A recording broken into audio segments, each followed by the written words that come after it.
বড় পীর হযরত আব্দুল কাদের জিলানী রাহমাতুল্লাহি আলাইহি একদিন রাস্তা দিয়ে হেঁটে যান।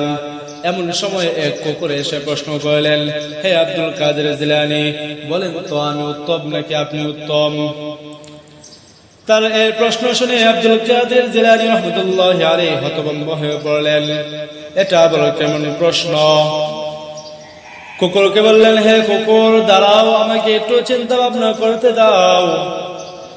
আব্দুল কাদের জিলানী রাহমাতুল্লাহি আলাইহি মনে মনে ভাবলেন, যদি আমি কুকুরকে বলি তুমি উত্তম, তাহলে আল্লাহ তাআলার ওয়াদা ভিন্ন হয়ে যাবে।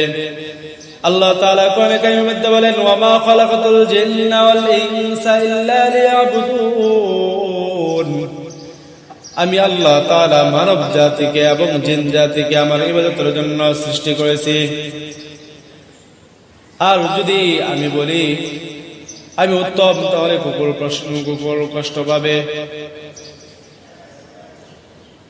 একটু চিন্তা ভাবনা করার পর আব্দুল কাদের জিলানী রাহমাতুল্লাহি আলাইহি কুকুরকে বললেন, হে কুকুর, যদি আমি 3টা প্রশ্নের উত্তর দিতে পারি তাহলে আমি উত্তম, আর যদি 3টা প্রশ্নের উত্তর না দিতে পারি তাহলে তুমি উত্তম।